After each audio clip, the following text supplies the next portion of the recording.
You are listening to the Enormocast. Oh, hello. We have reached this remote mountain crag in the elusive hope of finding one of the most majestic and fearsome creatures known to climbers, the Sportiva squama. Now we wait, aspiring to hear its lonesome and august call. Squama, squama, squama. Ah, what good fortune. The cliff before us abounds with this daunting creature, often appearing on boulders and crags in pairs. The Sportiva squama is a fierce predator, known for its diverse hunting skills and sleek movement. Observe as they use tiny edges, dimples, smears, and even the occasional toe or heel hook to close in on their prey, set up, and leap for the kill. Oh my stars, what do we have here? Ah yes, a gentle and beautiful mating pair of vegan squamas. Though these gorgeous green-coated creatures are just as nimble as their lethal brethren, the vegan squama remains an herbivore, living peacefully among its fellow woodland creatures without harm. And you too can go to sportiva.com, or your favorite local climbing shop, to observe, hold, and maybe even pet a Sportiva squama yourself. But please be wary, because once released on your local rocks, the Sportiva squama will run wild and free, just like you. There was once a time, eons ago, when a person bought a product once and used it for the rest of their lives. In fact, once they died, in accordance with local rites, their entrails and organs were removed, stored, and they were wrapped and entombed under 6 million tons of cut limestone with those indestructible possessions so they could be useful in the afterlife. Well, the folks at Yeti want you to think of their products the same way. You know, minus the pulling the organs through your nasal cavity and the death and all that. We live in a time with too much cheap throwaway crap, pardon my French, and stuff like the Yeti Tundra Cooler, the Yonder water bottle, and Yeti's plethora of stainless drinkware is built to combat that deplorable trend. Yeti products don't just last. By Horus, they work. In fact, if I wake up on the dark side of the sticks without my 26-ounce stainless steel Rambler hot-cold water bottle with the leak-proof chug cap, old Osiris is going to hear about it. So do yourself and your future ghost a favor and check out all Yeti's bomber products at Yeti.com or your local outdoor goods retailer. Because just in case you end up down under, you're going to want a cold drink in hell. Listen, where are you playing in town? Are you playing here? We're doing the Enormo Dome, whatever it is. It's terrific. Oh, it's yeah, a big house. place, We sold that it side out. of town. That's a Very big nice. place. You sold What's it that, out. 20,000 seats. You really should. Look, you better get up there before you panic. Those pens are loose. You're very good. I have really enjoyed climbing with you. We'll make it. I don't think so. But we shall continue with style.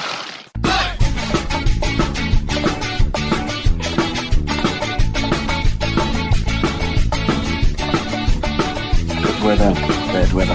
Now or later, anytime for climbing. Today's show is brought to you by La Sportiva Arc'teryx Equipment. and with support from Maxim Ropes. Maxim has been keeping the Enormocast off the deck since 2012. And now we can also thank the chill folks at Yeti. And don't forget our charter sponsor, Bonfire Coffee. Go to bonfirecoffee.com and enter Enormo at checkout for a discount on great coffee and to support the Enormocast. And now back to the show.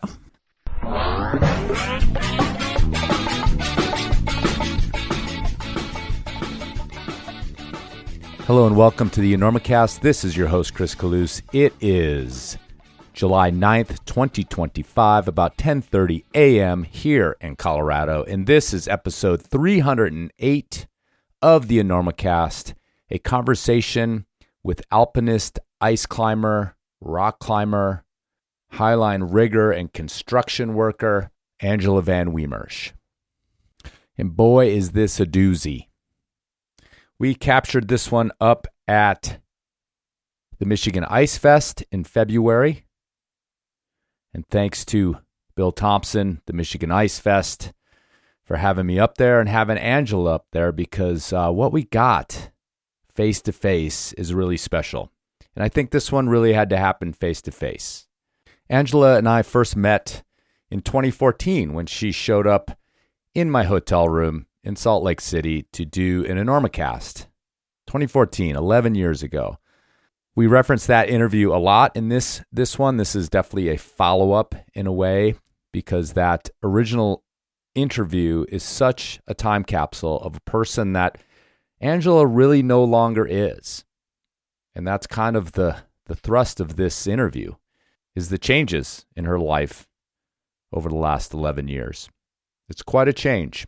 Angela and I are very close friends, which is strange because we have hardly ever spent time in a room together in the same place at the same time. Very seldom, actually. We're talking like a few times over the last decade, and yet we've connected. Unfortunately, we've connected on some very sad incidences in our lives, particularly in her life, and that's just created this connection between us for whatever reason. So here we are in Michigan. I've kind of asked Angela to, rip open her rib cage and put her heart on the table for all of us to look at and poke and talk about, which is a big deal. It's a big request. She agreed, knowing kind of what we would get into. I was pretty clear about that, which is the loss of people that we both knew and that she deeply loved, to the mountains and to alpine climbing.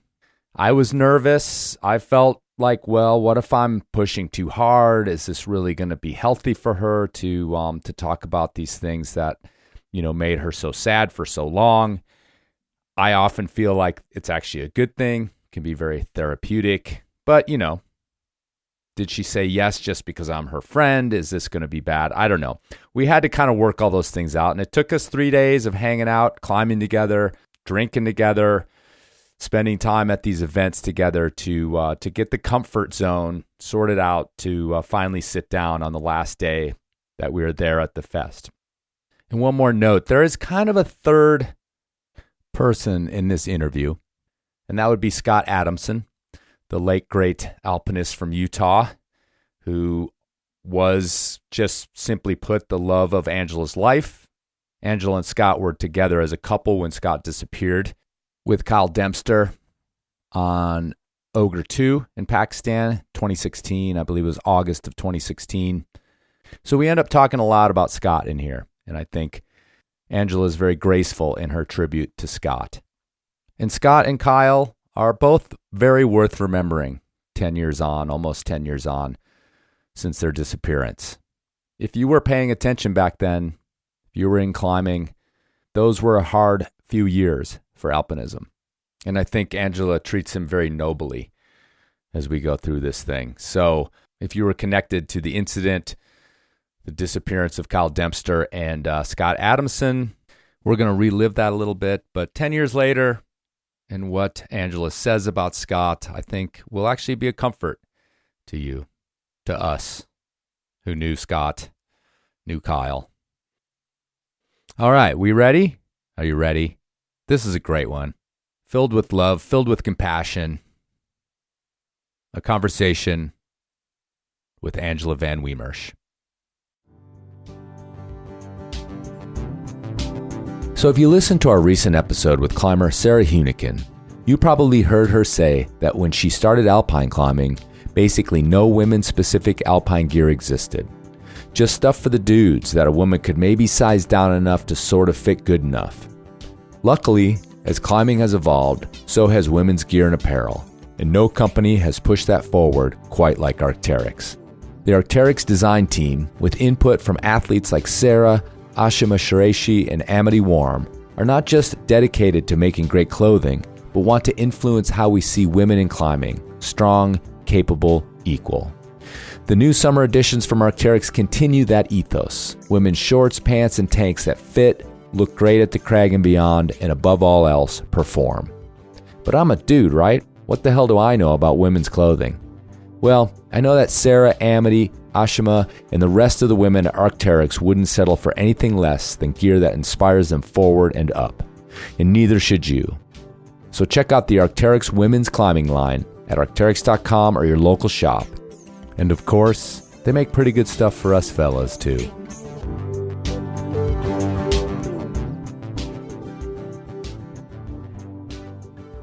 When were you in Scotland? It would have been around 2017 or 18. Uh-huh. I went over with some Rab folks. Yeah, I did some climbing on the Ben. It was cool.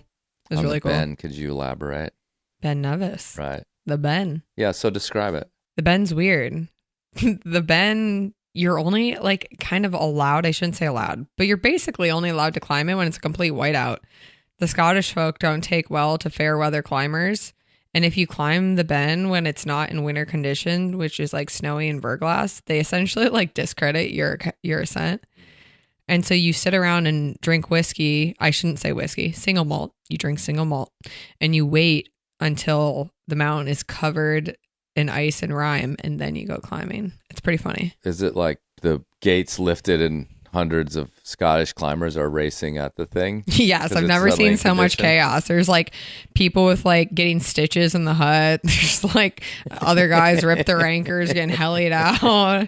There's someone just like, really? Oh yeah. Like I was joking actually. But no, it's no, like no, that. They I'm just, not like, kidding. attack. They all attack, and there's some mishaps. Luckily, there was no deaths, but it was pretty funny. There was like a trickle of blood, like like a cookie crumb trail back to the hut. Right. Because there's like a, like in Europe and stuff, they've got like the huts and stuff established, kind of shelters. Mm-hmm. Yeah, there's like a little blood trail going back to the shelter. It was hardcore. Tell me about the climbing then. Oh, it was great. It was really cool. What are you protecting it with and stuff? Because it's not the ice passive per gear. se. Yeah. Yeah, so it's like all iced up cracks. Right. So it was a lot of passive gear. I actually had like a nice set of 6 hexes, but they were small. They were small hexes, but they were amazing. I actually got one of the hexes at the Michigan Ice Fest. I had an old school guy selling off some like handmade aid gear and baby hexes. And I was like, how much you want for those baby hexes? I know where I'm going to take the baby hexes. The baby hexes, they're not like a standard piece of gear anymore. They're not like that handy. Ones. Yeah. But they're very handy in Scotland. What about the Tricam? I did not bring Tricams.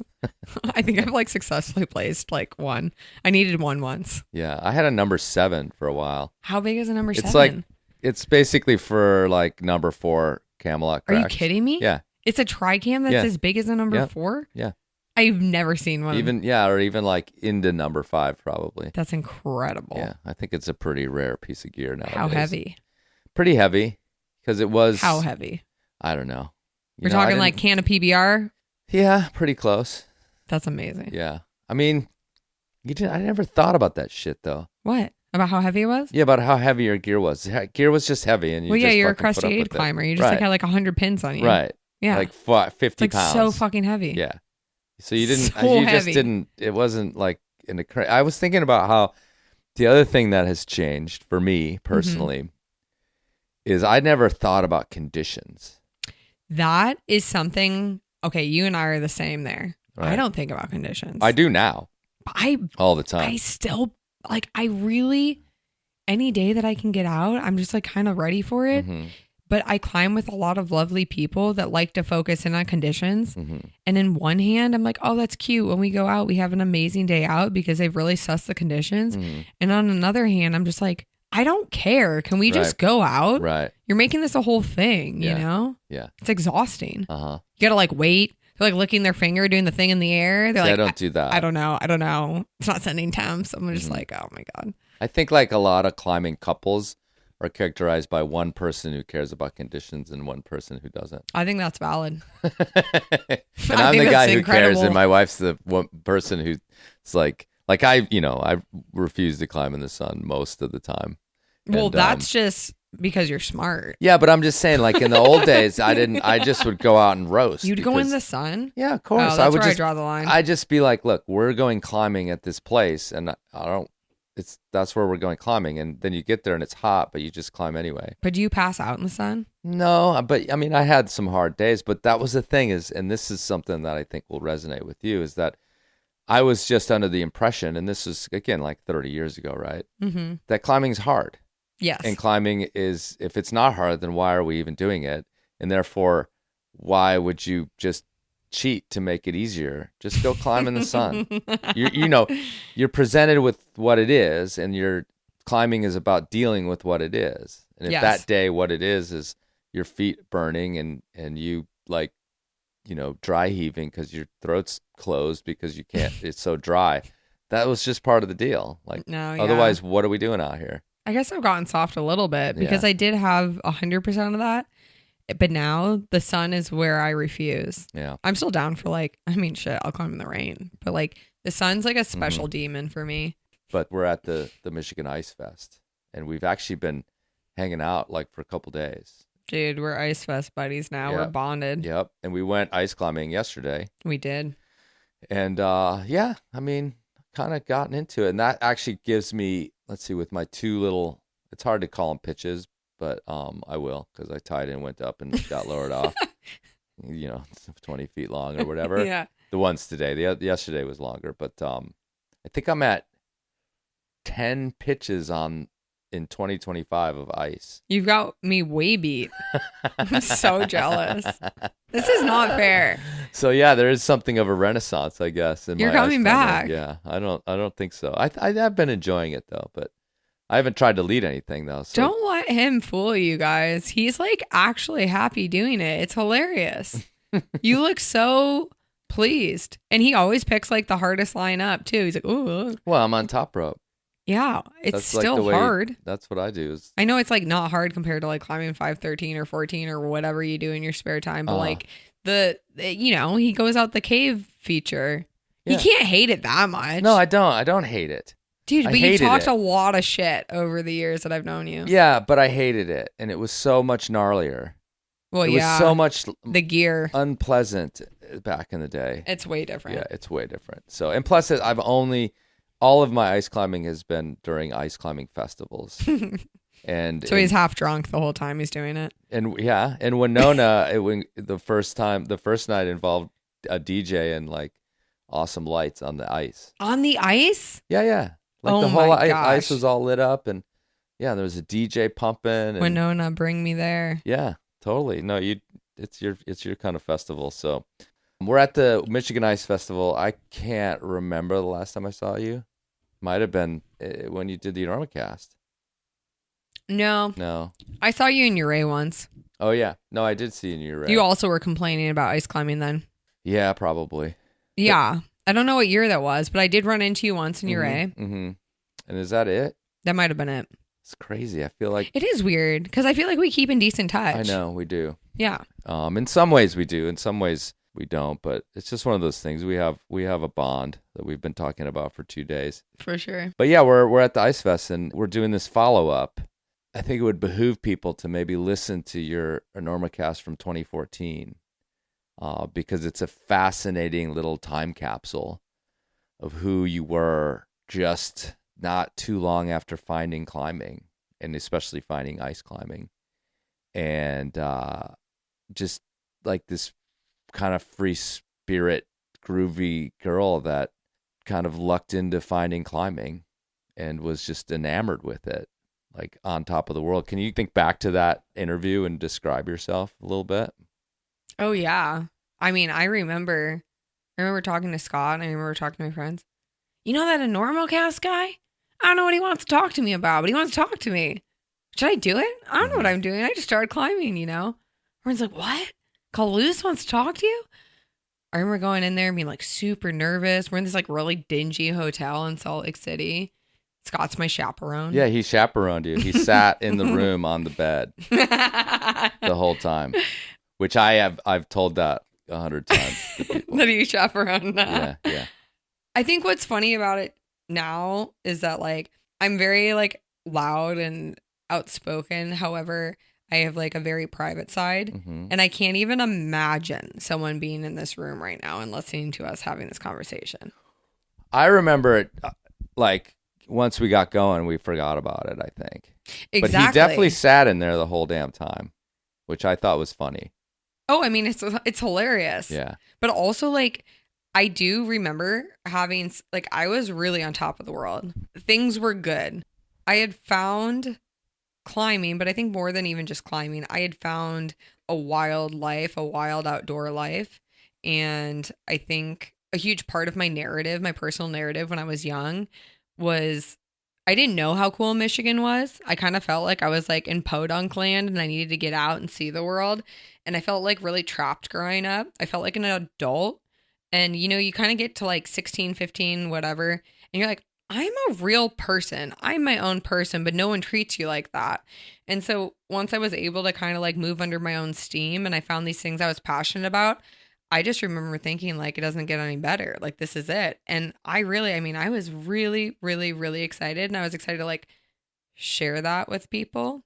I mean, I look back and I try not to get like too sappy or nostalgic because I always actually look down on people. They're like, oh, those were the good old days. I'm like, shit, make some more good old days. You know what I mean? Yeah. Like, it kind of always was sad to me.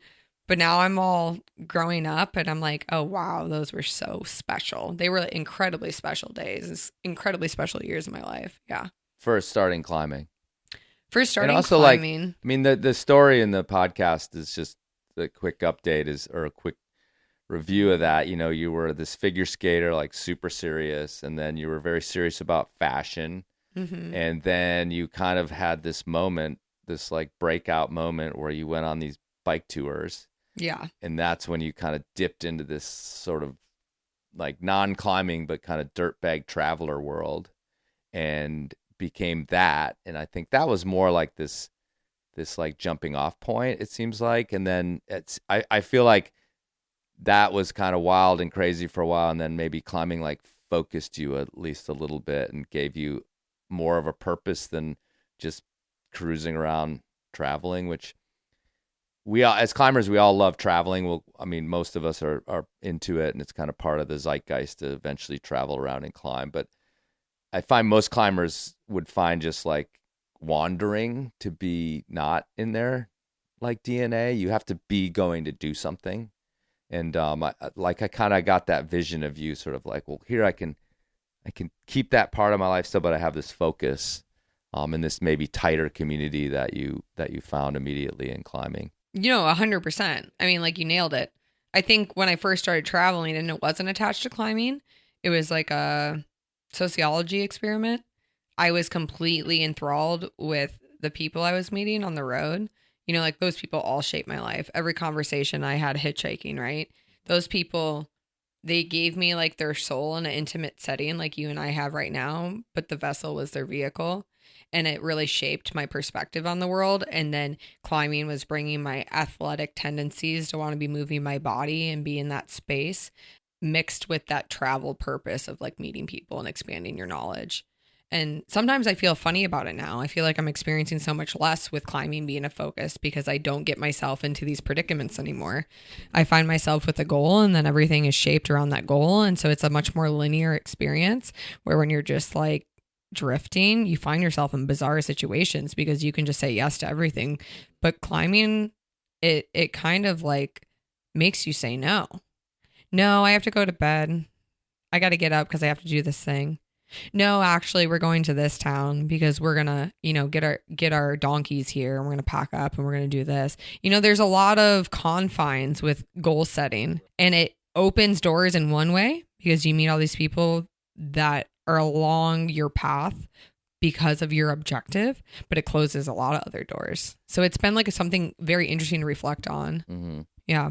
But could you go back to that other way of life, you think, as the person you are now? No, it's so interesting.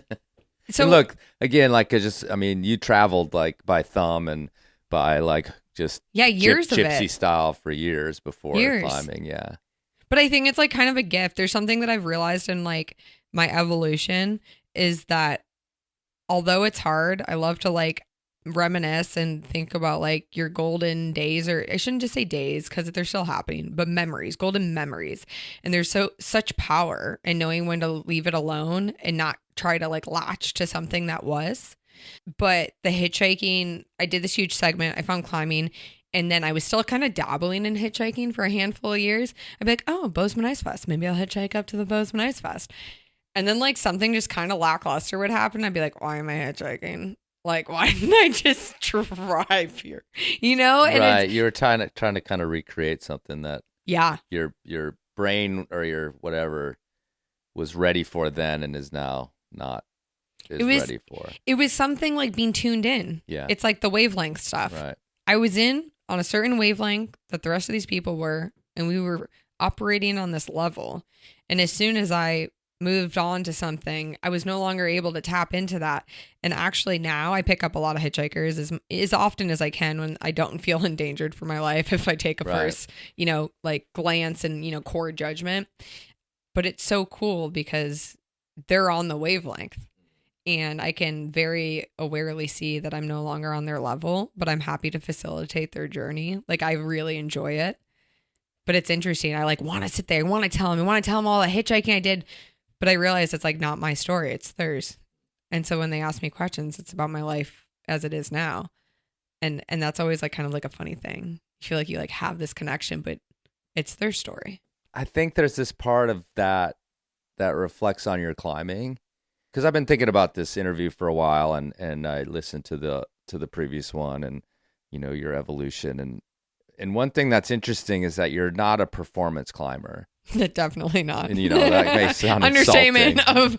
of the that century. may be like insulting, like, oh, you no, suck. It's not. It's not. It's because you're, you are more on the adventure end of climbing. Oh yeah, totally. But that I think is reflective of what you wanted out of that life. You've brought that part to climbing. Of you do want to go out and have these adventures, but you don't want to be bogged down, necessarily with like the stupid shit we get into where it's like, we spend 5 days trying to lead a pitch in the middle of some big climb or we failed because we didn't do it in this like exact style we wanted to do it. You kind of seem to stay away from that type of climbing to a certain extent. You're right about a lot of it, but I'm not impervious to it. Like I still like have those goals. It's just like where the lack of structure comes is wanting to experience those kind of wild adventures. And there's some people that are really good, right? They do it all. And so, that's the dream world.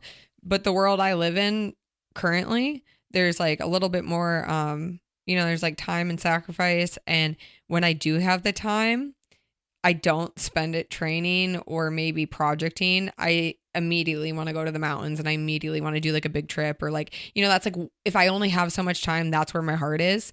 And so you sacrifice a little bit, but I've always said the best gift I've given myself climbing is 6 weeks. Anytime I have 6 weeks, I feel like I kind of like go back in the confines of kind of more goal oriented climbing, and it's incredibly rewarding. But when I'm pressed and I don't have a free schedule, I always choose adventure, and it doesn't lend itself to like as traditional like goal setting kind of, you know what I mean? Yeah, totally. Yeah. It's not as high on my priority list, or else I would boulder more. Right. But then I go bouldering and I'm like, it's like 5 feet of the same thing.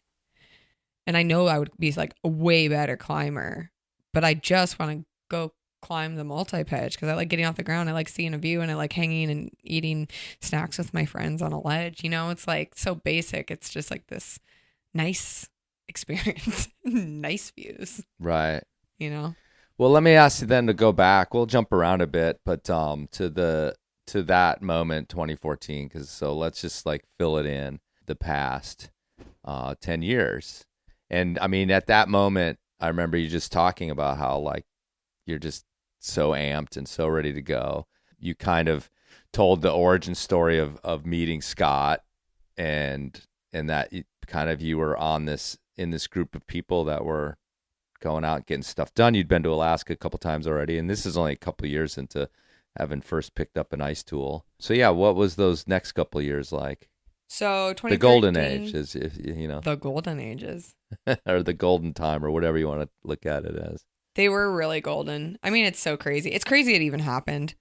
I mean, to be fully transparent, I had went to California and I had worked on a bunch of weed farms and I had saved a bunch of money and cash money back when there was cash in the world. And it allowed me to have this little chunk of money, this little buffer to just pursue climbing. And I didn't really have any other obligations or payments or anything like that. So that was my main focus. And yes, I progressed very quickly, and I was hanging out with a lot of like extremely talented athletes. And I had a lot of help from all those people, and they really elevated me to do what I wanted to do.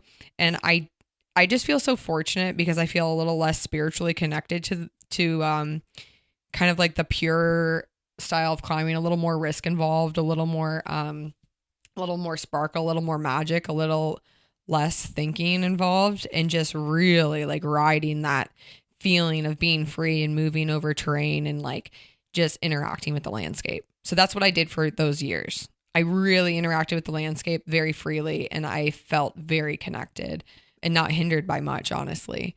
And then let's see, we go into 14 and 15, and I start to do a lot more climbing with girlfriends and my own objectives, and I'm kind of like cutting my own teeth, and I'm not spending as much time climbing with Scott, although I'm spending a lot. He's still climbing with his respective climbing partners, and we're kind of both like, you know, asserting ourselves in our own realms.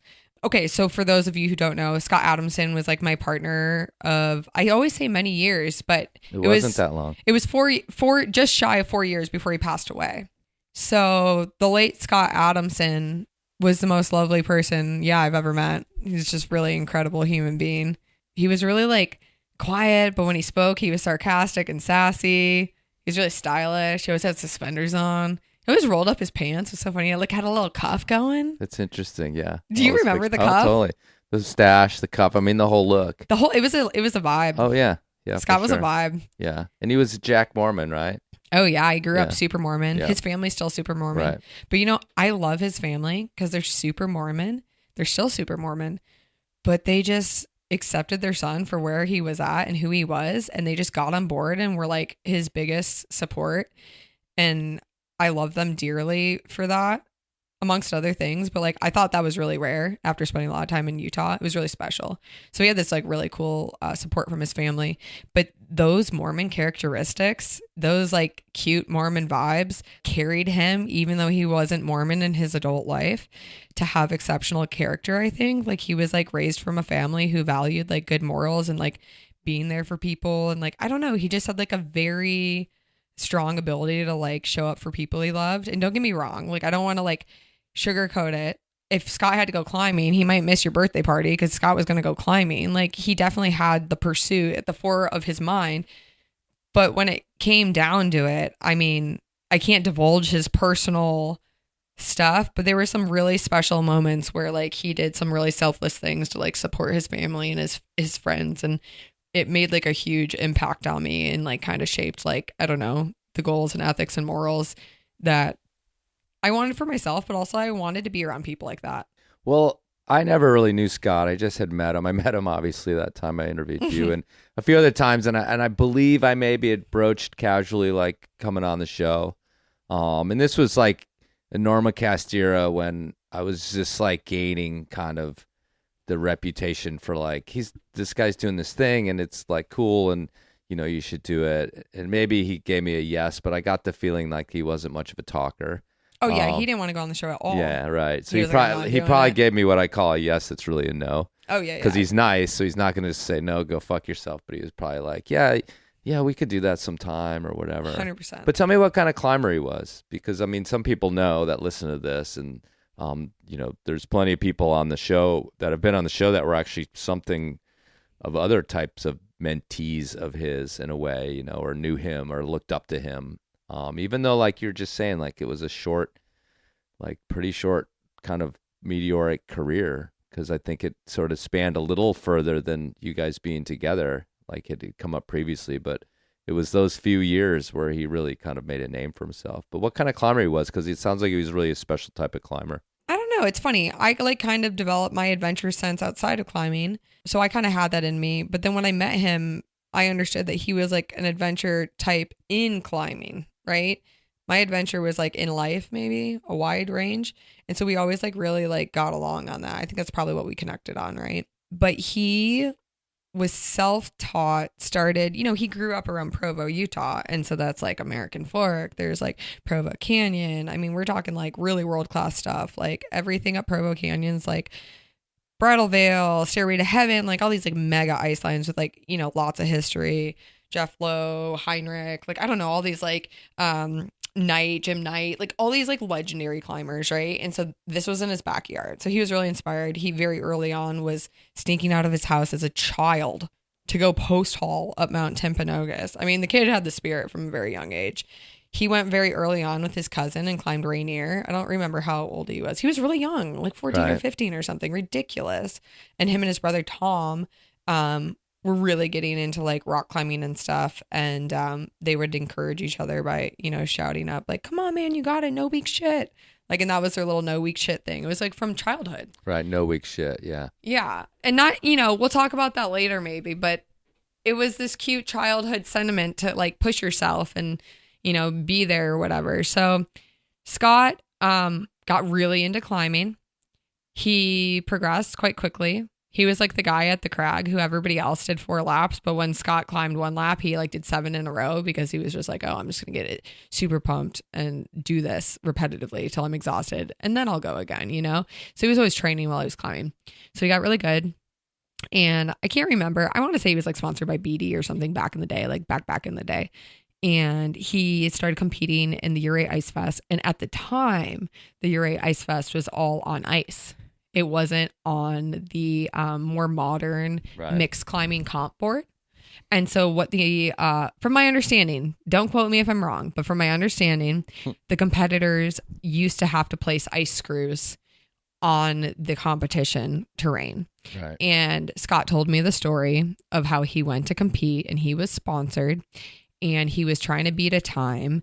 And the beta was just to push the ice screw into the old hole because it took too long to screw the ice screw into the ice. And something like a foot popped or something. And he had just like was free soloing the whole route and pushing screws into the holes, you know? And when his foot popped and he got back on and he finished the comp route, he was like, never again. Fuck this shit. And he dropped all his sponsors and he disappeared. Huh. He was like, this is bullshit. I almost fucking died for a competition. So that's when I met Scott, when he was very unsupported and still climbing lots. But he was in the game, and the people who were in knew him and respected him and were really kind to him, would give him some carabiners, some shoes, whatever he kind of needed. But he was still like really scrapping stuff together for trips.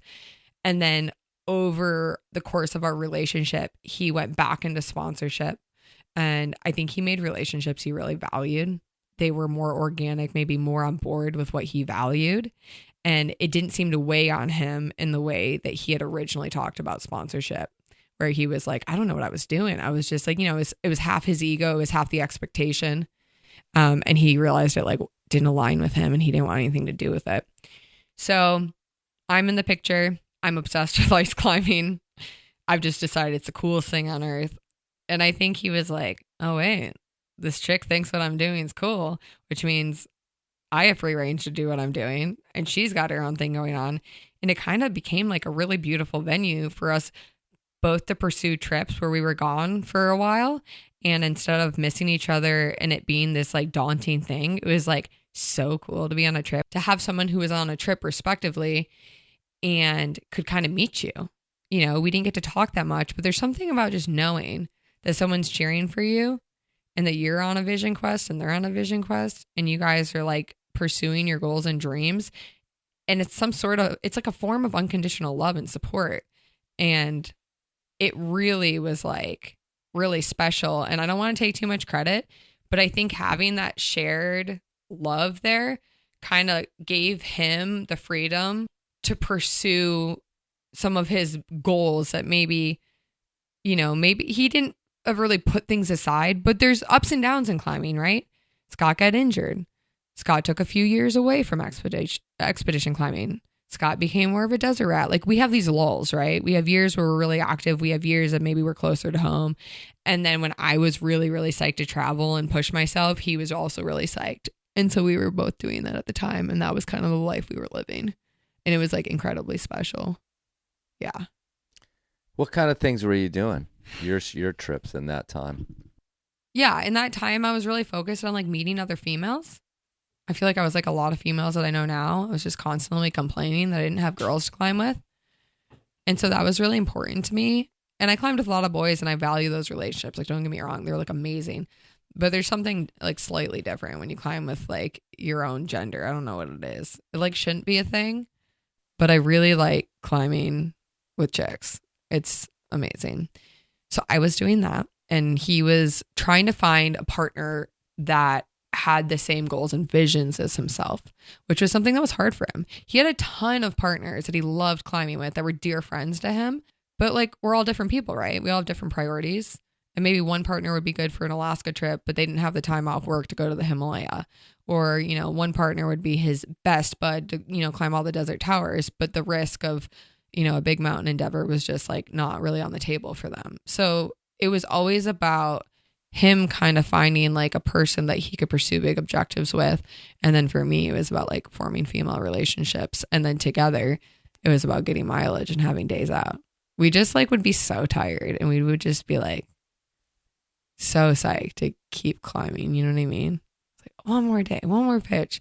Because it really felt, you know, that feeling when you're out and there's like no place you'd rather be, like truly, like you're not like missing home. You're not wishing you had different friends there. You're not thinking about a sandwich that you should be eating.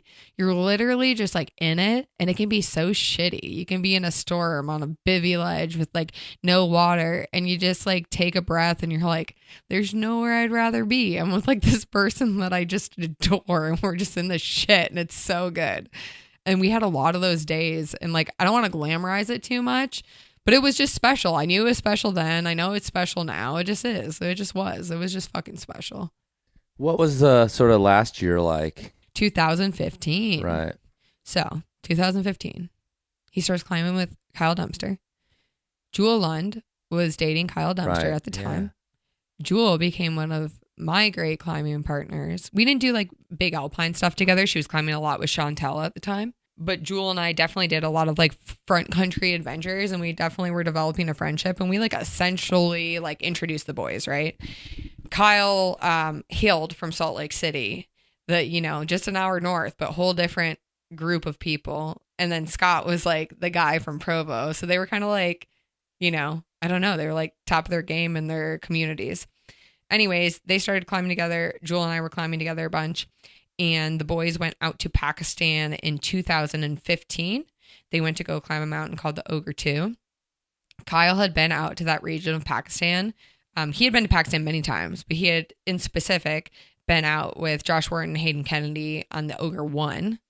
So he had been like really close to that area. So Kyle and Scott went to the Choctaw Glacier, and they went to go climb the Ogre 2. So they had a pretty successful time making their way up the face, but then at the summit ridge, Scott took like 100-foot fall, and he broke his ankle, and they had to bail off the face. And the face is, I want to say it's 5,000 feet, but it could have been 6. I feel like my memory is getting rusty, but they had to wrap off essentially a 5,000-foot face with like a double rack of gear, as most people here know is like next to impossible. It's absolutely like the worst thing you can think of doing, because Scott's foot was fucked and they couldn't go up and over or anything like that. So they made all the rappels, and Kyle had to lead them all because Scott like took pain pills to deal with the pain of his foot and was kind of out of it. So it was a huge weight for Kyle, and he like really did amazing and got Scott off the mountain. And then they were on one V thread before the Schrund, and it was really warm that season. And they wrapped a V thread that blew, and they tumbled down over the Schrund. The camera that Kyle had fell into the Schrund. I feel like it's going to be like a freaking Washburn like thing where they find the camera years and years later, maybe, and someone finds the SD card. But anyways, camera fell into the Schrund. The boys go tumbling over the Schrund, and they crawl 2 miles back to camp. Or Scott crawls 2 miles. Kyle walks. Kyle had a gash in his shoulder, chipped elbow, I think. Scott had a chipped elbow and a broken foot. And there's this really haunting video that Kyle took, and the boys are laughing because, you know, when things are fucked up, you just laugh. You're just like, well, it's fucked up. We're just going to laugh about it. And he's wincing in pain and screaming and crawling back to camp, and they're laughing. They're having fun. And I remember watching it, and my young, very excited, impressionable, like mind that had just loved ice climbing. I mean, I watched that video and like my heart broke in a way like it had never broke before. Like I saw somebody I love so much, like in so much pain and so close to dying, and I like could not deal with it. And it was like so weird because it was just a video and they were laughing and they were doing like everything you can in a bad situation. They were making the most of it. And I got like really messed up from this video, which is so funny. And this is when, I mean, they were still alive. This is the year before. Right. This is 2015. Right. So then for the first time. Wait, hold on. What were you seeing there that so bothered you? Oh, I mean, it's like all of a sudden climbing became real. Right. We talked about risk all the time. Right. We talked about, dying in the mountains. But it was like a thing. Like it was like, it can happen. An idea in the future, but here it was in front of you. It was like happening, mm-hmm. You know? He like walked away, but he was in pieces. And it was just like, I don't know, maybe the video would have made me feel different if it was a sad video and it felt like there was like weight to it. But I think there was something really like disturbing about like the laughing and you know, we've all been in those situations now. Like it's not even judgment. It was just like this core rattling where I was like, this is sad. Like this is what we do for fun. And the person I love most in the world might die doing this. Mm-hmm. And all we can do is laugh about it. Like I felt really out of control. I felt like I couldn't do anything, which was like hard for me. It's like, well, it's not like I was doing anything before, but maybe, you know, you think through conversations or guidance or love that you can like help shape the decisions that people make in the mountains. But then when you see it happening in real life, I remember just thinking like, I always say this to you, but moth to the flame, you know? Yeah. So they get off the mountain and they want to go back and I lose it. I'm like, the mountain gave you its warning. It does not want you there. Right. You got out alive. No more mountain. No more ogre 2, I guess was like the thing. I even was like, climb another mountain, you know, try a different one. But that kind of started the next year. So they actually weren't going to go back. They decided not to go back. And I sighed a big breath of relief and we went on with our life. But even before he died, the year before he died, after watching that video, I started to like lose my lead head. He hadn't even died. I just like, it just became so real all of a sudden. And I struggled with it and Scott helped me work through it. And I definitely was like still climbing well.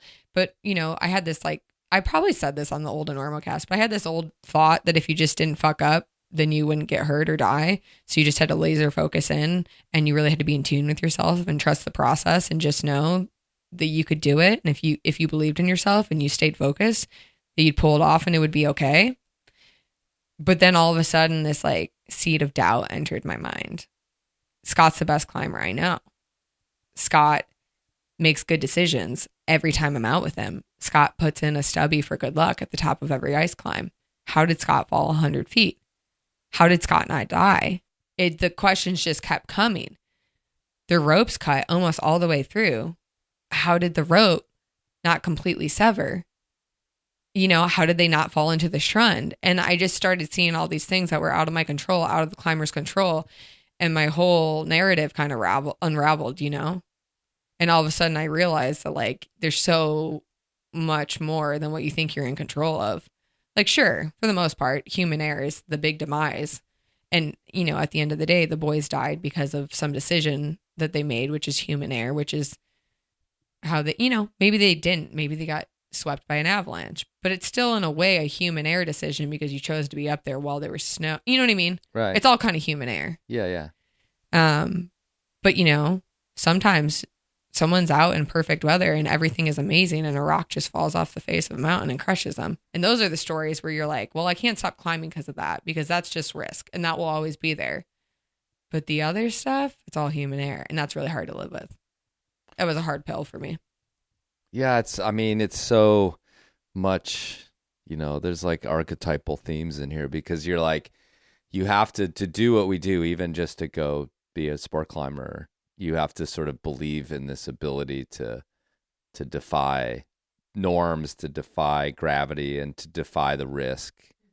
And then that just compounds as you get into these things. And I wonder, because, you know, you were in this relationship with Scott, but he was also like one of these combination mentor boyfriend, love of your life sort of things. Yeah, totally. And that, for a long time, like you probably had maybe not at this exact time, but in the beginning, you'd sort of ceded control to him in terms of like where he'd probably go and what kind of things you were doing at first. And that's like probably doesn't help you understand it's the same with all of us in the beginning. We don't get it.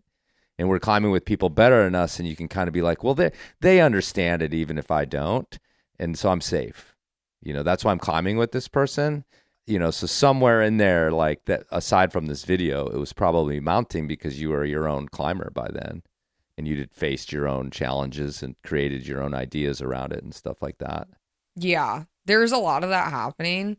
But also something that I think added to like the illusion was that Scott was so vocal about talking about death and risk. Like he didn't just like take me out and like drag me up things. He was like very adamant about explaining the risks that I was taking. And so it almost like in a way made me feel more in control. Right. Like I had my own agency. But I think you're right. I think looking back, I'm like, I mean, yeah, I had my own agency, but I trusted this man so much. And he was like someone who was trustworthy, and he did guide me. I mean, the rules that he taught me to kind of abide by in climbing, I think in his death, ultimately he like betrayed some of his own rules. But those rules that he really taught me early on have kept me alive in so many scenarios. It's kind of incredible. He is kind of like this cool, like, little set of rules. And I've seen, it's not often that you make a good decision and you see what could have happened. You often make a good decision and you walk away and you feel like, oh, I could have done more. It wasn't that bad. But once in a while, you make a good decision and then, an avalanche rips the face. And it kind of reminds you that all those good decisions you made and never saw anything was probably like kind of just like a matter of time. So anyways, I think you're right. I think I had less agency than I thought I did. Yeah, I mean, it's not like even... sort of metaphorically speaking. You just kind of had in your head, like, he's good, he's taught me, so I'm good. We're both good. We know what we're doing. We've look at all this stuff we've done. And there has to be this moment. And it's interesting that it's this video, though. You had never mentioned this to me before. And, this whole I knew that they had gone and this had happened. I knew about the thread blowing and all that sort of stuff because I paid attention. I mean, at this time I knew Kyle and I knew Hayden Kennedy. And so this was that like 3 or 4 year period where it was just like the foot was on the fucking gas pedal. It felt like, or feels like in retrospect with those guys. The ogres and Light Hawk and the chalk toy and And all these, I mean, Wharton had been trying some of these faces and failing for years. And the Hubers had been trying these things and failing for years. So it was all like, so it was pretty interesting. I'm going to play this. Here, let me see if this if this gambit works here. It's a piece of the this struck me. This is from the old interview. Oh no. Yeah, not you, me. It's me. Okay. But this just like really struck me when I was listening to it. It's also pretty cool because she seems to break a few of the stereotypes or sort of the myths that we have surrounding ice climbing. The way she got into it, the kind of attitude that she takes towards it instead of sort of this hushed reverence for the manliness of it all, this kind of like, it's the angry sport, it's the tough guy sport. She sort of approaches it with the kind of enthusiasm I see from, kids bouldering in the gym, frankly. I mean, it doesn't seem to scare her or the weight of it all, the implications of the big mountains don't seem to weigh too heavily on the girl, so. Oh, it's so sad. Yeah, it's interesting because I was like, man, because she got the weight of it came, Yeah. And so, I mean, but you're still that person though. You're still essentially a positive human being. You still approach climbing positively, but it's pretty heavy. Oh, it's so sad. It's crazy for me to think that you had already lost so many people at that time and you were able to like encourage me and elevate me in that way and not shit on my parade because it's really hard for me. I mean, I try like kind of like you to like not try to scare the younger generation because like they have their own journey and like I don't ever want to impede that progress, because it's like been the greatest gift of my life, but it's also taken the most. It's definitely hard to hear that, Yeah, I just was like, I mean, it was my attitude at the time, and it's like I'm naive because I wasn't thinking that. I wasn't thinking like, oh, she's gonna get it, Yeah, totally. I was like, yeah, this is cool, I'm like, I don't feel this way about climbing, and I was like, I was sort of envious. You can't hear it. I'm like, this is cool. I'm envious of my young self. It's incredible. And so, and I'm not gonna make you blow by blow through the following year, but Scott and Kyle went back and disappeared on the face. I mean, as simple as that. A very horrible few weeks of attempting to locate them, go funding, trying to get rescue operations going over there, all from Salt Lake City, basically.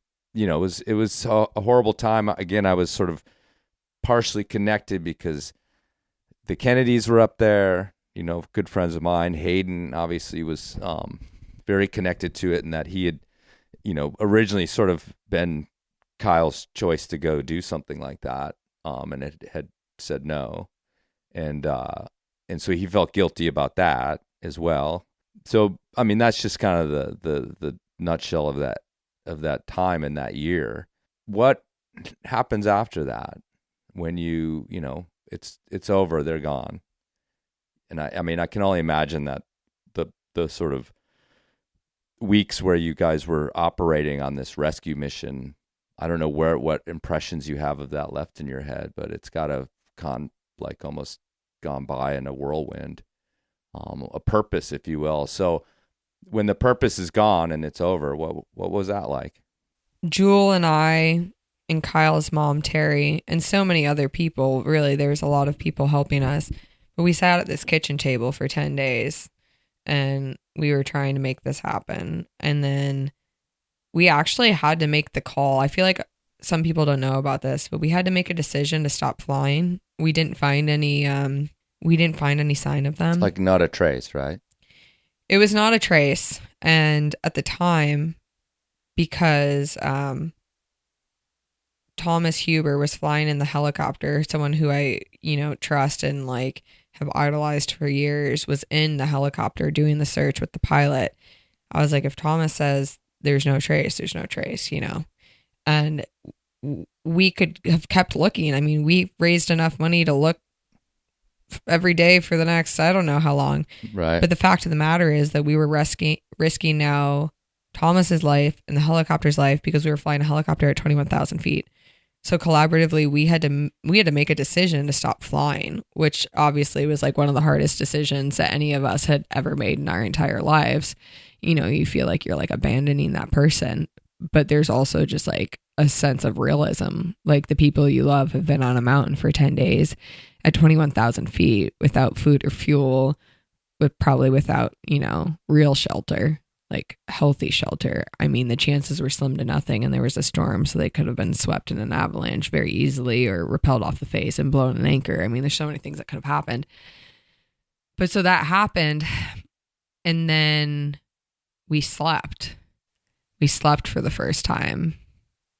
And I remember like waking up in a bed with Jewel, and just, I think both of us, like, we had been in survival mode for so many days. And I think we just realized like what had happened. And it was just like one of like the hardest wake ups, like, anyone should ever have to wake up. And I've talked to a lot of people that have lost people since, and it's a recurring pattern. No one likes to wake up in the morning because you're like reliving it every time you wake up, So Scott's friends and family really supported me and my friends and family in those coming weeks. And I felt really numb, and I felt like I was like floating, and it seems a little dramatic, but I couldn't walk for some reason. It's like I didn't have like the strength or something. I don't even really get it.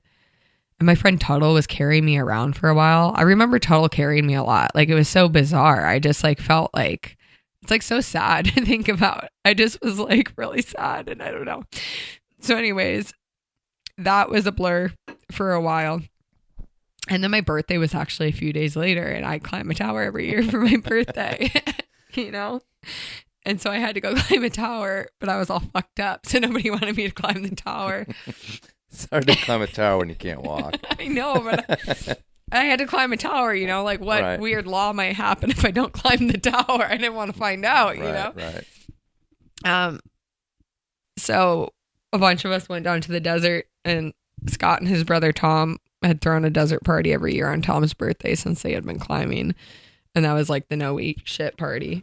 So all the friends gathered kind of like a wake for Scott and had been partying in the desert. And then on my birthday, we went down and a bunch of us climbed this little tower in the San Rafael swell. I remember nobody wanted to let me lead it. I don't know. It was like 5'10" or something.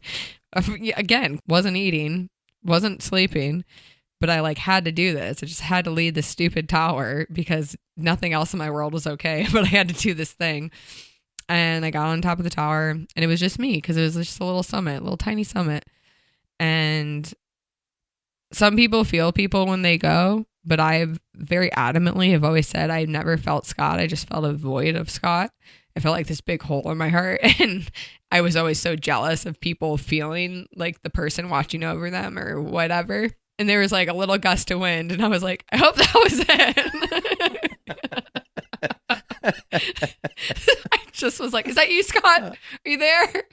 You know, to this day, that's all I've ever fucking gotten. I wanted it to be a sign. Right. But I just got a gust of wind. But then all my friends came up, and my cousin doesn't climb.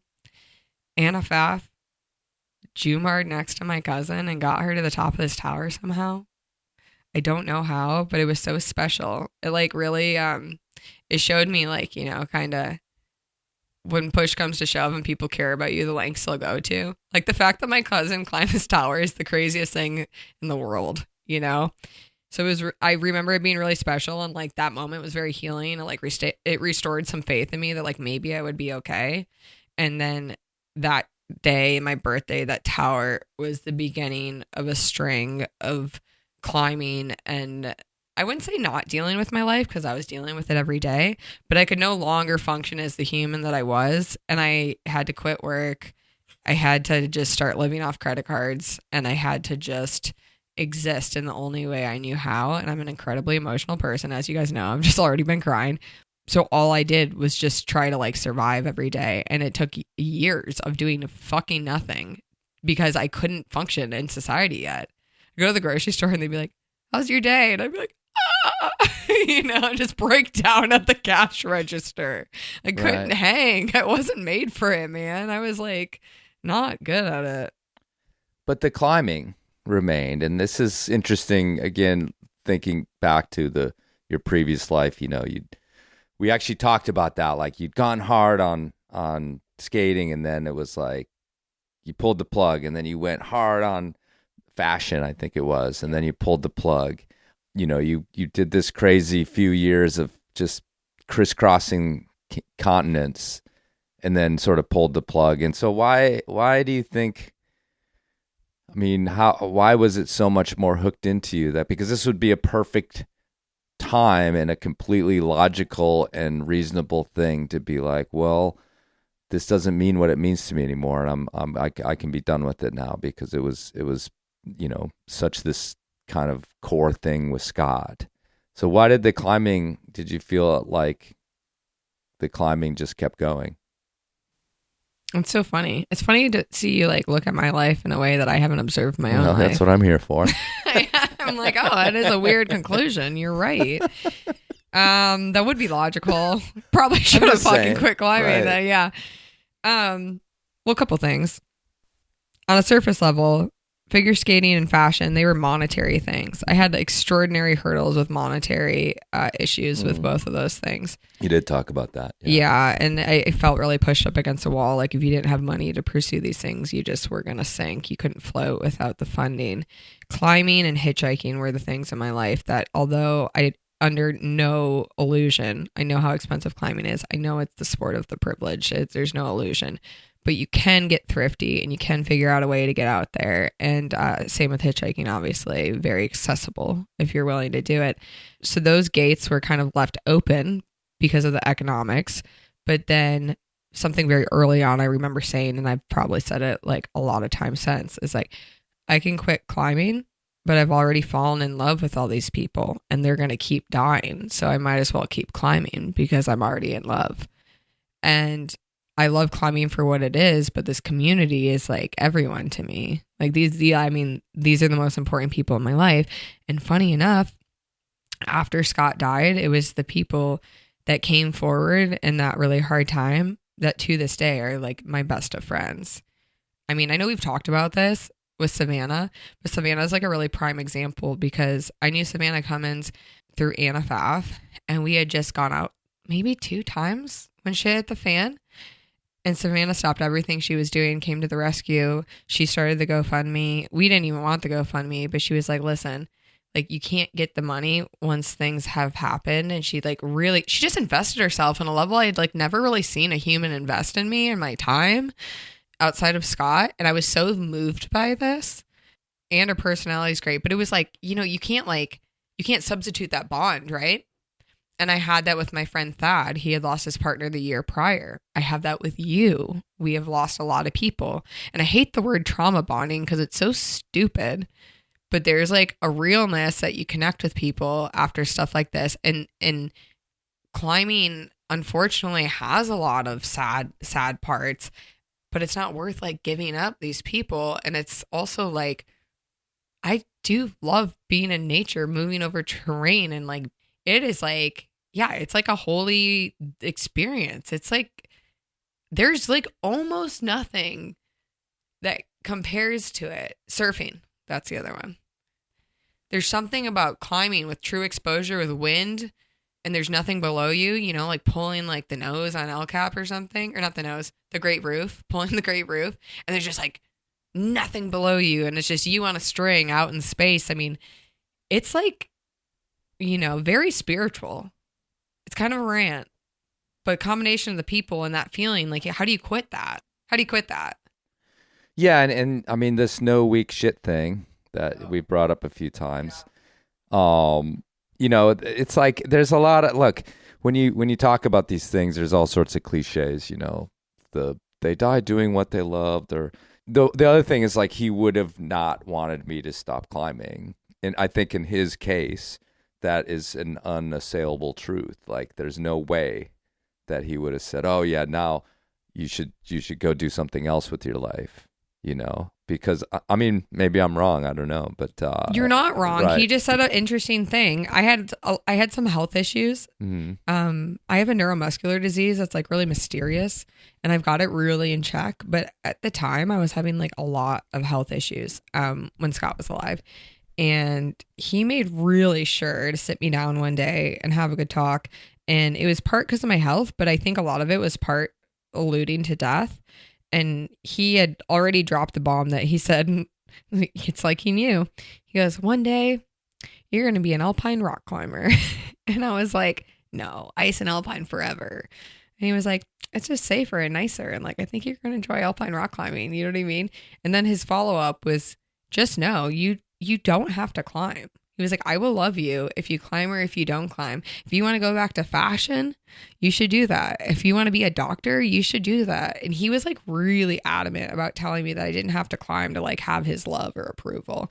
And so when things were at their worst after he passed, it was really amazing to have that voice because I felt extreme loyalty to Scott, like extreme. After he passed, it was like, it just was like, I wanted to make him proud. I wanted him to know how much I loved him. I wanted the world to know how much I loved him. It was like this weird, like, obsession of kind of like elevating him and his mark. And yeah, I just really, really wanted his value and his character to like live on in the world. But I am so grateful that he said those things to me, because when I was having the really hard times, I remember being able to say to myself, like, well, if you don't want to climb, you should just not climb. Like, Scott doesn't care. He told you, you don't have to do this. And so then it allowed me to have my own conversation outside of this, tribute that I felt that I needed to pay to Scott, and to be like, do I really want to be here? And I had a very pivotal moment waiting tables in Moab, and a couple came in. They were on vacation. Hi, how's it going? Welcome to the Desert Bistro. I'm Angela, I'll be your server. Oh, blah, blah, blah, blah. Yeah, we'll have this. So, how'd you get here? How'd you move to Moab? Why do you live in Moab?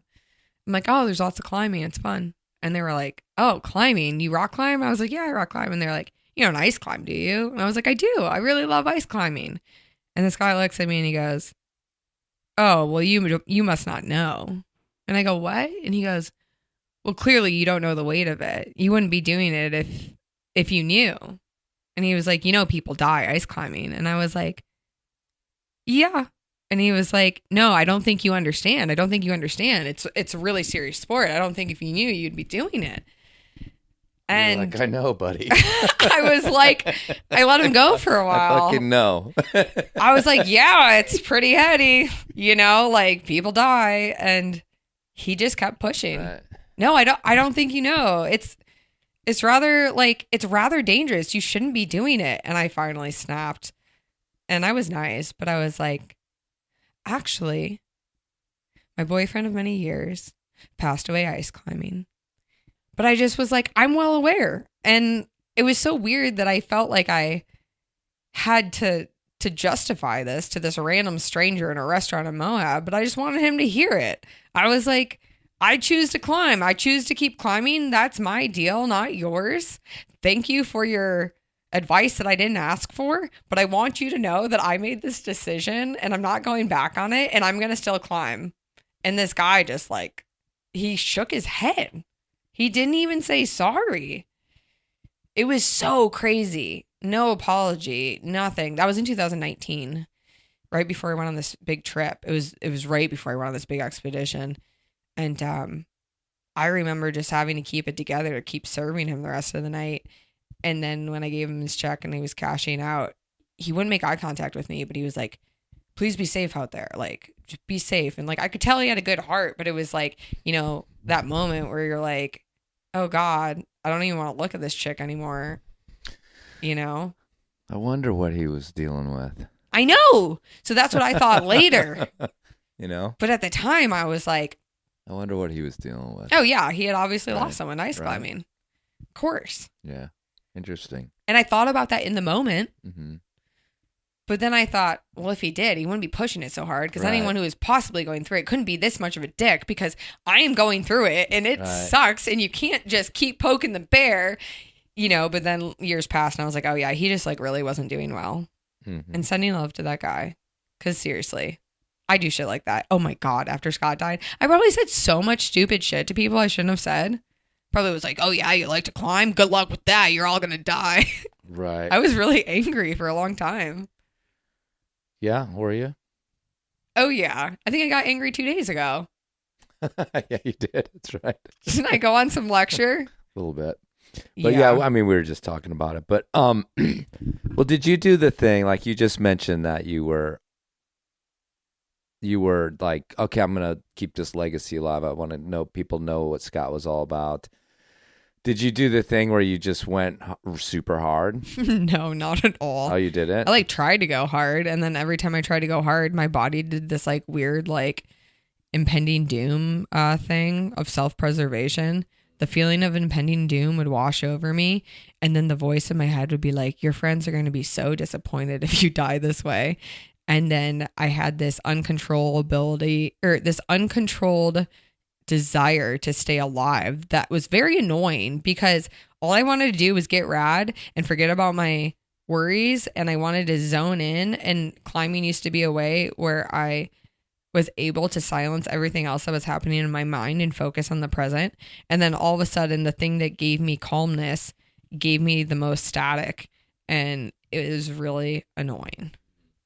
And I deal with that tremendously to this day. And I'm working through it, and I am pretty good when I'm climbing a lot. Like I told you, if I've got 6 weeks, I'm a great climber. I get time, I get mileage, I feel good. But when it's a little seldom, you know, those intrusive thoughts come, and I don't know what it is. I can't put my finger on it, but I feel this really weird responsibility to stay alive. It's not even necessarily for other people. It's something that like I feel like I don't have control over. It's like this self-preservation thing that's happening in my body. It's like, nope, you're not going to do that. It's dumb. Let me ask you a couple more things about just getting out of this state where you were.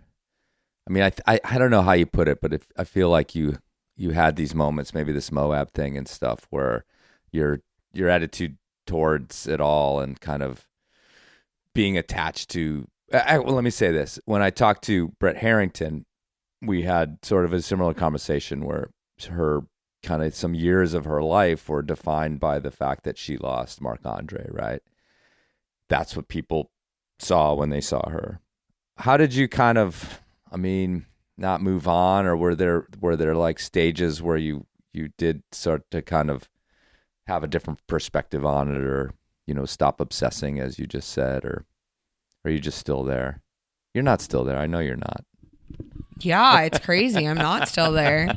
I honestly never thought the day would come, though. Mm-hmm. Chris actually asked me to do a follow-up interview a couple of years ago. Yeah. But I was still there, so I said no. Mm-hmm. I couldn't deal. I was still really messed up. You didn't say no. What did I say? Oh, yeah, sometimes. Yeah. Was it the yes-no thing? Yeah, it was the yes. That's really a no. I backed off. He was like, she's not I haven't backed off this time, though. No, because I'm okay. Are you? Yeah. Okay, no. It's kind of crazy. Yeah. I'm so grateful to be okay. I'm like so freaking grateful. Like I might cry because I'm grateful now, because it's just like I didn't think for a while. I thought I was like different. I know everybody goes through grief. We will all lose people we love.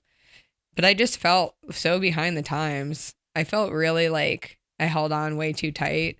And I felt like I watched other people move through it with more grace. And I had a really hard time with that. But there was a couple defining things. Dave dying was really defining. Dave. So Dave Hankel, right? Really sweet guy from Canada. He grew up in the prairies and then he moved to Whistler, and he was like a Whistler, Sea to Sky local, Whistler Squamish guy for his whole adult life. And he was the first person I dated after Scott. And Dave in 2021 died in an avalanche. It was actually his death anniversary, not yesterday, but the day before. So while we were here at the Michigan Ice Fest, night of my presentation, actually. And so he was the first person I dated after Scott. And a huge part of our relationship and what I struggled with was that I was still in love with Scott and caught up on it. And I wasn't fully ready to move on and pursue like another love. And like, I love Dave so much, but there was this thing, and it was so present, and it was all the time. And this man was just showing up for me in all the ways he knew how. And he'd find me in a room with a shoebox full of letters from Scott, just sobbing on the bed. And this is someone who'd been with me for like a year and a half, doing everything to make it work. And I wasn't ready, and I wasn't there. And we maintained a really close friendship after we ended things. And we were always in contact and in touch. And he was really adamant when we spent time together. And he said, you know, if I die, you can't do what you did with Scott. You can't do it. And I was like, you can't die. You're not allowed to die. And Dave said, oh, my only goal in life is to outlive you. Don't you worry. I'm not dying on you. But if I do die, you cannot do what you did with Scott. He was like, it was so sad. It was so sad to watch you, because he wouldn't have wanted that for you. And I love you so much, and I can't watch you do it, you know? And so when he did die, it was so much easier to like get my shit together, because I had those words to guide me. And then it was a big slap in the face, because I realized that I wasted like these years I could have been really present with Dave, because I was so torn up about Scott. And so after Dave died, I really had to reframe things. And I realized that if you were always mourning the death of, you know, this other person, you could never fully be present in the life you were living, you know? And that was huge. That was like actually so huge. I went up to Canada and I kind of cried in my really small toaster van, the same one that Hayden had, those little baby Ford Transit Connects. And I just cried for like weeks, and like went around to the crags we had frequented and kind of just got really depressed. and then met up with some of his friends, and I went to the place he died because I couldn't see his body because of COVID. It was all fucked up. You had to go over the border, you need a death certificate, all this stuff. It was so terrible. So I come back to the States and I start anew, and I kind of move my life to Washington, and I decide to make a final exit of Utah, where I'd spent the past, shorter than, but essentially a decade, because it was just my whole life with Scott, and it was everything that reminded me of a life I didn't have anymore. And I actually spent a lot of time in Washington with Dave, and he loved it so much. He loved Index. We tried to buy a house there, actually. I decided, instead of leaving it, that I was going to try to move forward with that sentiment and like change the narrative. And there was something about Scott's death, and so much had already happened that like I needed the reset. I couldn't go back, but there was something about Dave's death, and maybe just the words he spoke. It literally could have just been him saying you can't do it anymore, that allowed me to kind of like reset my brain. And I was talking with a dear friend about it, and she's probably responsible for the real snap, the actual snap that reset my life. She was like, you're not just a girl with 2 dead boyfriends. You got to view yourself as something else. You're not that. That's not who you are. And I all of a sudden just was like, oh God, what happened? And I just didn't want to be that girl anymore. And I figured out a way to look at it different. Yeah, and I am okay. It's weird. I'm like, I honestly don't know how I arrived. And I think it was Dave's death, and I think it was his words. It was just like, you can't do this. Scott told me before he died, he said, well, if I had kids, I wouldn't alpine climb anymore because I don't want a kid to ever have to live through that. And I said, well, what about me? And he said, I know you'd be upset, but you'd be okay. And I was like, excuse me? He's like, you'd be okay. You'll find a way. You'd be okay. And I was like, that's bullshit. Then after he died, I was really angry, and I wasn't okay. And I was like, Scott ruined my life. Of course he didn't ruin my life. He made my life. But it really felt like that for a long time. And now that I'm okay, I'm like, I guess he was right. I guess I'm okay. It's fucking annoying. I gotta stop swearing. It's fine. Ugh. But yeah, I appreciate you coming on the show and doing this. I think it helps me. I still have my moments, and I think it might help other people. But I mean, it's just like I remember. I think it was the whatever it was when we did see each other in Uray. I remember it was right at the entrance to the park. And I do remember, I hadn't seen you since a lot of this had gone down. And there's others actually, which we don't necessarily need to get into, but many others. Yeah.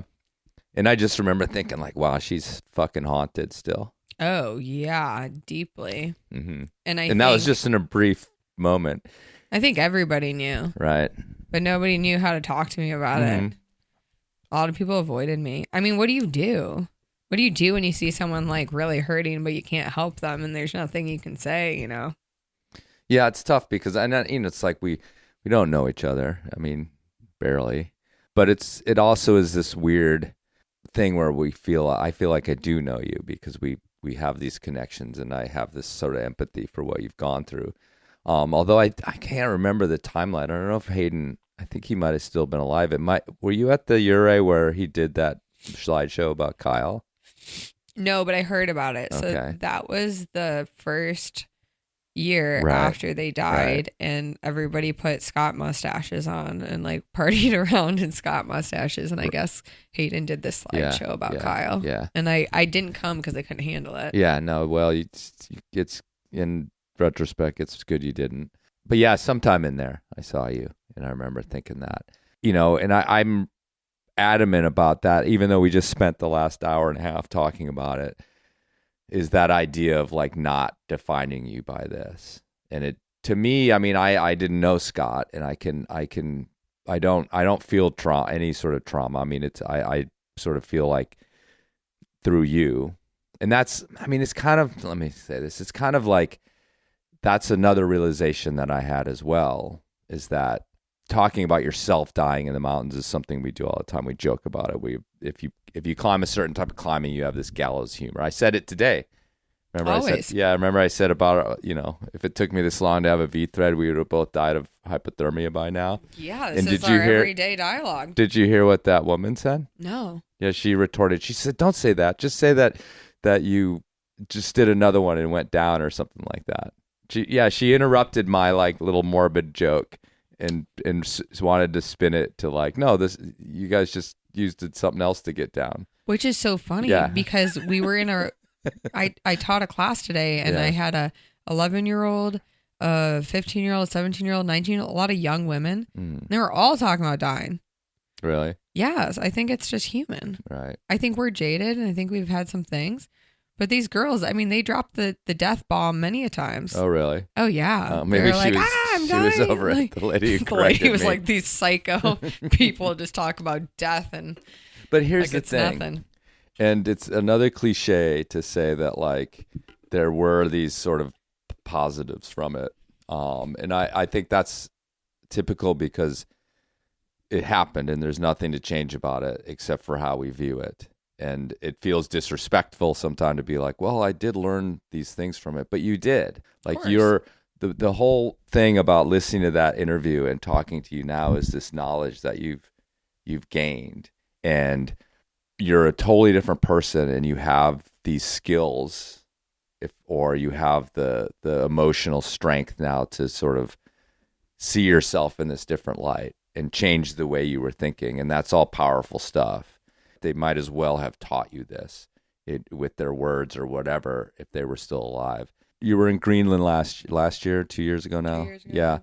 On this mega trip, you did a presentation about it. I think yesterday I told you how I watched the movie and I just kept seeing you in the shot, like with a slightly different attitude on your face than like all the shouting and laughing and goofing and jumping around, to the point where I even mentioned it to my wife.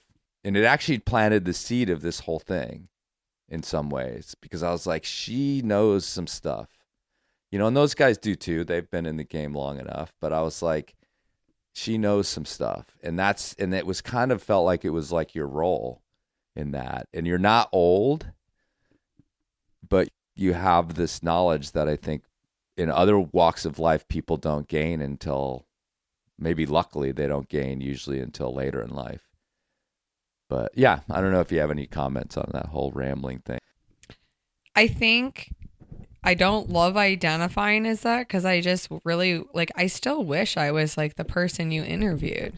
I think there's just this deep part of me that's still not grateful for the lessons I've learned. It was just so much more fun back then. But what I will say is that humans can't really empathize until they've gone through it themselves. This is my take on the world anyways. So once I've gone through it, it opened my eyes to all the other people that had lost shore. But then when I saw somebody struggling with something that maybe I didn't relate to, I just flipped the scenario into not if I was experiencing it, but what I experienced when I was at my lowest. And then I all of a sudden could understand where they were at and the actual weight of the situation. So that has become a superpower because it's clued me into a lot more. And I'm still kind of loud and obnoxious and oblivious, and I miss the mark sometimes. But I think I've been able to pick up on a lot more amongst friends and people because of what I've experienced. It's like clued me into something. And maybe that's what you're picking up on. Like, I don't want to be grumpy and I want to be joyful because I think I can be fun still. But there's always something in the back that's, I feel like the mama bear stuff happening, and kind of making sure as everyone's dancing, they're not stepping off the ledge, or like, I don't know. It's just different now, Well, that's just getting older too. No, I refuse to believe it. Well, let me ask you this then. That was like a big trip you've done in the last couple of years. Yeah. Where does climbing, what is it to you now? Where does it fit into your life? Because you're making sort of professional moves. You're kind of pulling up some dirtbag routes and trying to get a little bit more going on. But you're still managing to do, that was like a epic long trip. Like, what does your climbing look like now? The thing that's important to note is that anyone who's really pursued these like big trips, you know, you've got to make yourself wildly available to them. You can't go on the trip if you can't have the 2 months off and be able to kind of like support yourself or have a job when you come back, that type of stuff. And so I structured my whole life around being able to take these trips. 100%. Everything I do is structured around being able to take these trips. And I don't plan on changing that. But I also realized that I don't have a retirement. I don't want to live in a car for the rest of my life. And I need to be stimulated outside of climbing in my professional life. I always wanted to be someone who could just wait tables and rage because that just sounded great. But I get kind of stir crazy. So I ended up like finding a career, longest interview of your life. I ended up... Not even close. It's so funny. I ended up forging a path in rope access. And of course, that came to be through a series of alpine climbers that I know. And it's a long story. But yeah, Rigging International Group out of Vegas, those guys were the start of my rope access career. And it entirely shaped my life. And I obviously wouldn't have been in it without climbing. But what was so rewarding about it is it doesn't come natural to me at all. It's all like the nerdy rope stuff that I'm really bad at. But it kept me pushing so hard. Vector forces, math, like being nerdy. It's just not my vibe at all. It never has been. And so I just came with questions every day and I was learning every day, and every job I went on, I learned something new. And I guess like not finishing a college degree and being in a world that doesn't push us to learn unless we seek out education ourselves. I love that work provided that structure for me to continue to learn. So it became this like huge outlet for me mentally. I also work in film. I do that type of stuff, also inconsistent so that I can still go on big trips. Yeah, I'm feeling really passionate about it, and it's something that I want to do. And I think it's going to allow me financially to set myself up for hopefully have like a retirement fund one day. Like, it's kind of crazy. I'm old now. I'm like 34. Like people have like, well, I know I'm not old, but you know what I mean? People by 34 have 401ks and stuff. Right. Like I talk to 22-year-olds and they're just like, what? You don't have bonds? You don't have, you know what I mean? Like they're like, well, what are you doing? And I'm like, well, I really wanted to go on these big trips. You know what I mean? Like, it's kind of intimidating. But, you know, these are like the steps and the moves I have to make. But I don't plan on changing my climbing. I just have to like strategically plan around it. But kind of what we started with, the level of importance is still on the adventures, because those are the adventures where I feel recharged and I come back to society and I'm able to be my best version of myself because I was able to have that like spiritual experience. Like, I know I'm rambling, but when I was in Greenland and the girls and I did this climb, we did this climb time as a construct. It was like, I think it was like 1,500 feet. We're rock climbing and we had seen a bunch of icebergs, but we're rock climbing. There's just this one little iceberg, just one iceberg, and it's below the wall. It's in the water. And I'm sitting on a ledge. One of the girls is climbing, zoning out, just, you know, kind of having a moment. And, you know, mind you, it's kind of bird's eye view because you're, you know, way up on the cliff. And a piece of the iceberg, it calved off and it created a ripple. You know, when you're watching like a movie and the intro is like a drop of water hitting the water and the ripple effect that comes out from the drop of water. So I get to see this iceberg calve and the ripple that it causes in glass water from a bird's eye view. And it is like, will stand out as one of the most pristine moments that I've ever experienced in my life. And like something that you can't experience if you don't go to these places and you don't take the time aside to do an arbitrary thing that gets you nowhere. But it's like, that to me was like, it was like the meaning of life and the whole purpose of being able to just like take a moment and see how beautiful it was. It was like that iceberg, that little moment. And it like blew my mind to like, you know, like a core place that I'm having a hard time even describing it. It was like so monumental, seeing like the scale of life and the way that we all interact with each other and the cause and effect and the ripples and the, you know, I mean, it really just blew me away. And it's like, well, I couldn't have seen that if I didn't reframe my entire life to be able to go on these trips, to have that little 10 seconds of sheer awe, you know, true awe. Yeah, that's why I'll never quit climbing. It's like that stuff. It's so worth it.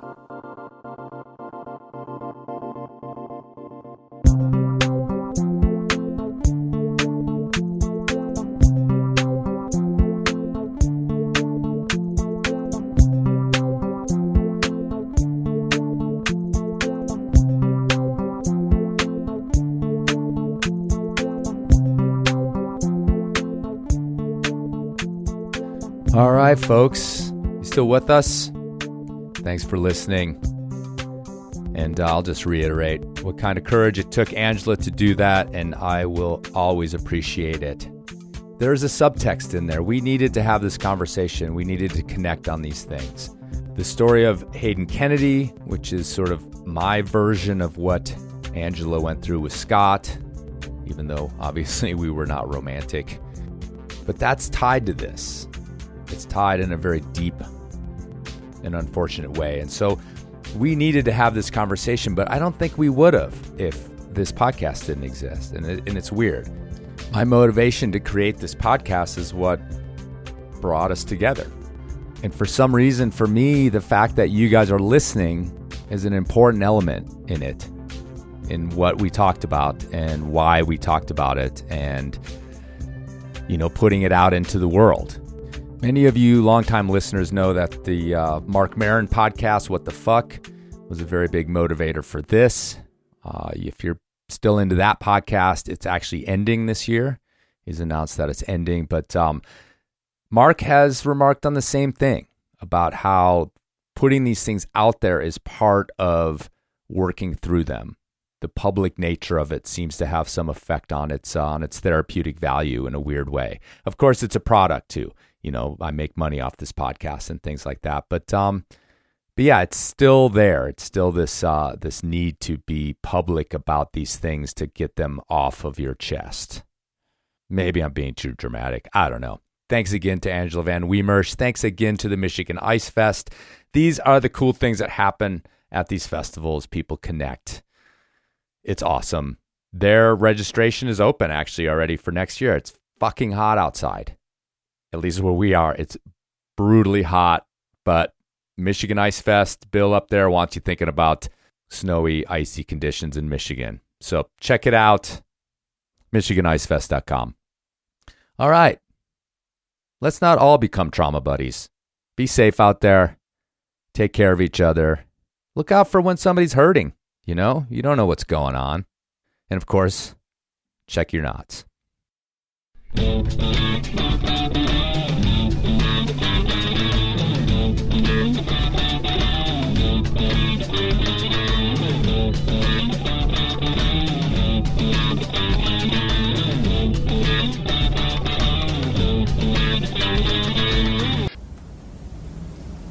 He was my north, my south, my east and west, my working week and my Sunday rest,